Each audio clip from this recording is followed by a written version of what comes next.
unti-unti na lumalabas sa mga kandidat para po tulong-tulong sa isang layunin para tayo magkaroon ng kasaganan at kapayapaan sa ating inambayan. Mayor Lasagana, ho Mayor. Maraming salamat. Sino dito ang mga senior citizens? Sino dito ang nakasaksi noong 1986, yung first EDSA Revolution?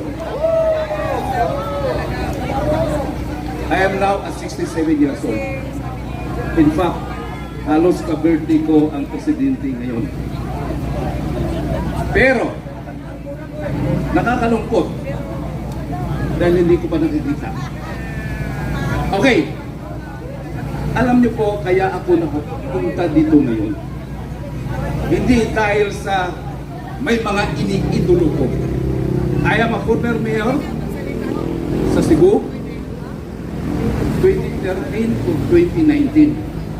Nakasaksi ako at nakita ko kung sino ang presidente noong 2016 to 2022, although ako ay hanggang 2019 lang. Nakita ko kung paano, bakit niluklok ng Diyos at ng taong bayan ang isang presidenteng Bisaya, palamura, prangka magsalita, at hindi natin malilimutan yan. Noong panahon ng kampanya, sinasabi na niya, papatayin ko ang mga drug pushers, papatayin ko pati drug addicts. Pero, ang nangyari, pati nga mga simbahan noon, kasi ako, magsimba ko, siyempre, tuwing linggo nagsisimba ko, pati pare, sinasabi na, darating na ang sa Bisaya manluluwas, Savior. Kaya sabi ko sa pare, teka, mukhang mali ata to pero hinayaan ko lang. Tapos, siyempre, kung noong panahon na yun, ay kung talagang galit at ayaw ng mga tao dahil sa mga kalaban noon ng ating presidenteng PRRD ay mga political animals, suportado ng mga political animals, ibig sabihin, kumplito, rikado sila sa mga logistics, ang lahat, kung ano pa. Alam mo nung, siguro alam naman natin lahat yan, na mismo ang mga kalaban ni Mayor Digong Duterte noon, nung mayor pa siyang tumakbong as presidente, namimigay ng kung ano-ano, mga t-shirts, pagkain dito, lahat-lahat binibigay. Pero nagulat ako doon sa bayan ko at sa ibang bayan, nabalitaan ko rin, na nakapila sila sa printing press para sa t-shirts.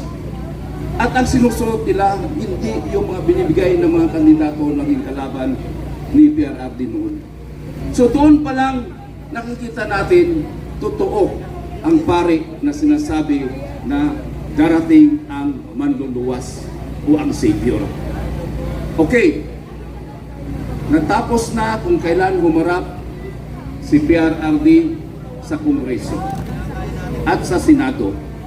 Nalaman na ng lahat saan ka makakita ng isang Pangulo na consistent na sinasabi niya before siya naging presidente at consistent nung siya ay nakaupo sa loob ng 6 na taon at consistent pa rin nung hindi na siya presidente at sinasabi niya, I am accountable.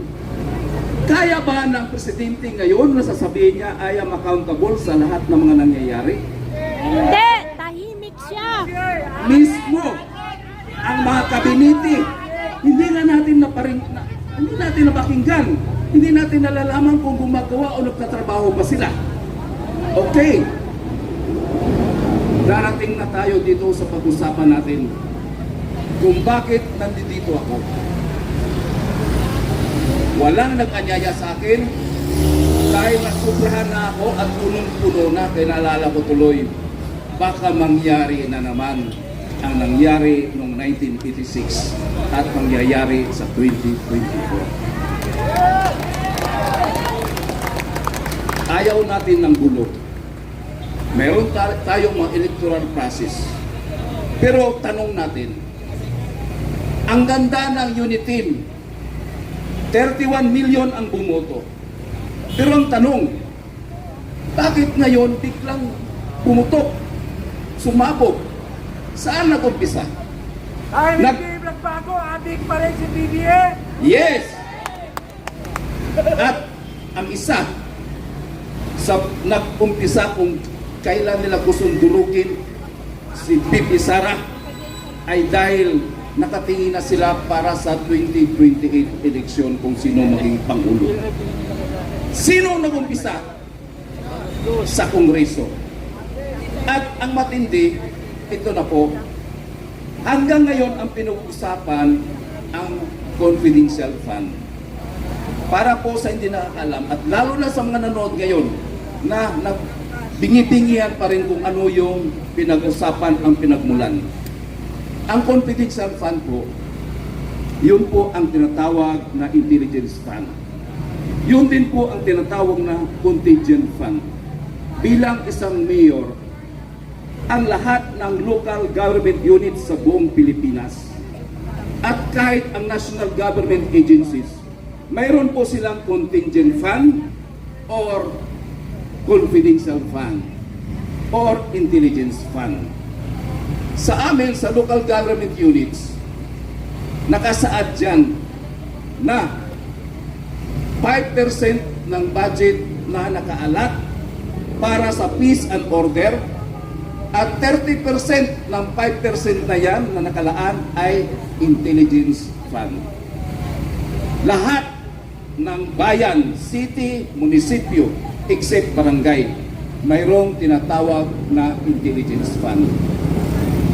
Ngayon, bakit sa dami-daming dapat pag-usapan, dapat iimbestigahan, nakatutok lang doon sa confidential fund na saan nag-umpisa?